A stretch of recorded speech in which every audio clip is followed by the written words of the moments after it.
శ్రీ గురుభ్యో నమః.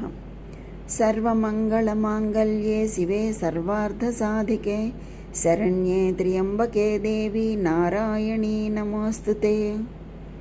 వసంత నవరాత్రుల్లో మొదటి రోజు అమ్మ శైలపుత్రి దుర్గాదేవిగా అవతరిస్తుంది.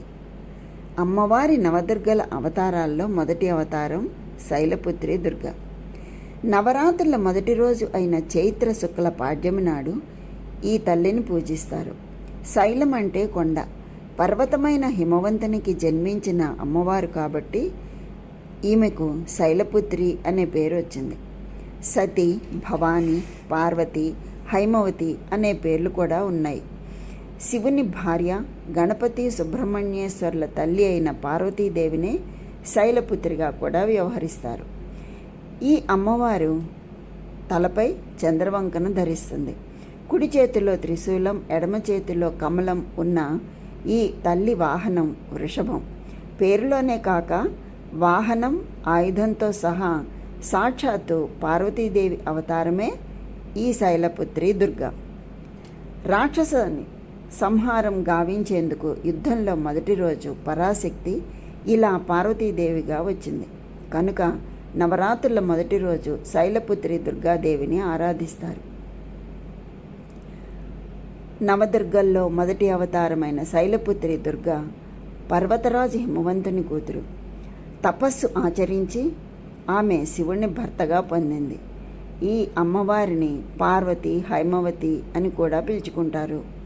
బ్రహ్మ, విష్ణు, మహేశ్వరుల శక్తులను కలిగిన ఈ శైలపుత్రి దుర్గాదేవి వృషభ వాహనంపై తిరుగుతూ ఉంటుంది.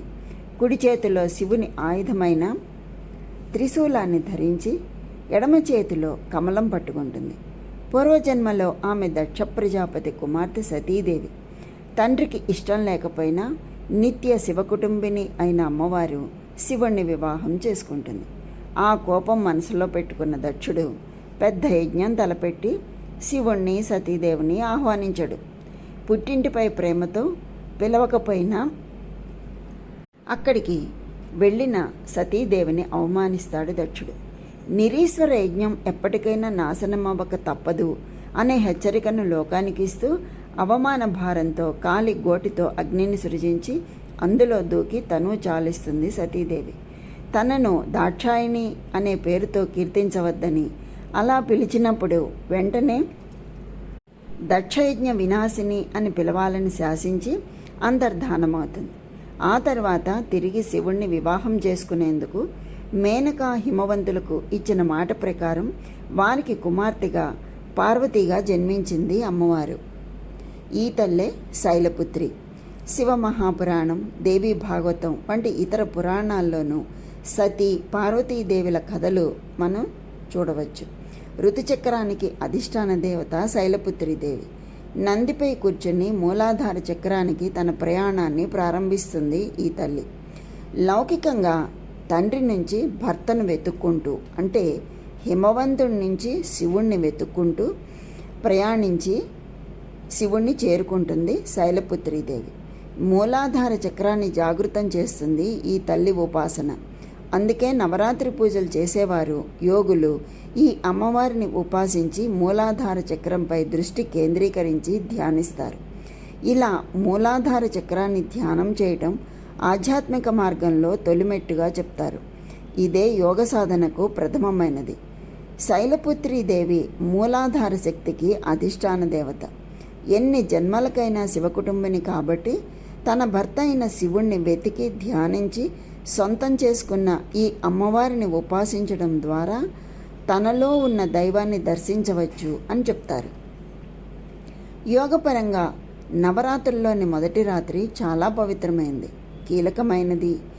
ఈ రాత్రి శైలపుత్రి దుర్గాదేవిని ధ్యానిస్తే ప్రకృతి స్వరూపిణి అయిన దుర్గాదేవిని చేరుకునేందుకు సులభంగా ఉంటుంది అంటారు. పాడ్యమి రోజున ఈ అమ్మవారిని ధ్యానించడం ద్వారా మనం చేసే ఉపాసన సిద్ధిస్తుంది అని నమ్ముతారు. యోగ మార్గంలో ఉన్నవారు ఇంకా ఇంకా ఉన్నత ఆధ్యాత్మిక అనుభూతుల్ని అందుకోవాలని కోరుకుంటారు. అలాంటప్పుడు మూలాధార చక్రానికి అధిష్టాన దేవత అయిన శైలపుత్రీదేవిని ఉపాసిస్తే స్వస్వరూప జ్ఞానం పొంది ఆధ్యాత్మికంగా ఉన్నత స్థానాలకు చేరవచ్చు. శైలపుత్రి దుర్గాదేవి అచ్చంగా పార్వతీదేవి. శివమహాపురాణం ప్రకారం ఈ భూమి అంతా శైలపుత్రి దేవిలో నిబిడీకృతమై ఉంది. ఈ సృష్టిలోని ప్రకృతి అంతా ఆమె శరీరంలోనే ఉంది. శైలపుత్రి దేవిది పృథ్వీతత్వం. సందర్భశుద్ధి అయిన గుణం, గ్రాహణ, భేదశక్తులతో ప్రకాశిస్తుంది. ఈ తల్లిని ఈ విధంగా ధ్యానిస్తారు.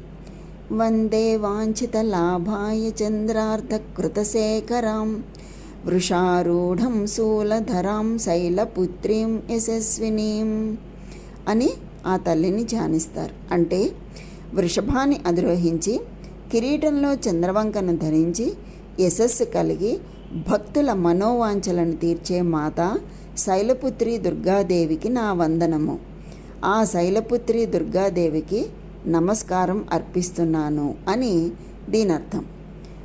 ఉత్తరప్రదేశ్లోని వారణాసిలో మర్హియా ఘాట్ వద్ద శైలపుత్రి దేవికి ఆలయం కూడా ఉంది. కనుక నవరాత్రుల్లో మొదటి రోజు అమ్మవారు త్రిశూలధారిణి అయిన హిమవంతుని కుమార్తెగా శైలపుత్రిగా నందివాహనంపై భక్తులకు దర్శనమిస్తుంది. శైలపుత్రి దేవికి పాడ్యం రోజు విశేషంగా సమర్పించే నైవేద్యం పులగం. తొలి రోజు భక్తి శ్రద్ధలతో అమ్మను పూజించి పులగం నివేదించిన వారికి ఆ తల్లి సకల శక్తి సామర్థ్యాలను యశస్సును అందిస్తుంది. కనుక ఆ శైలపుత్రి దుర్గాదేవి యొక్క అనుగ్రహం అందరికీ కలగాలని కోరుకుంటూ స్వస్తి.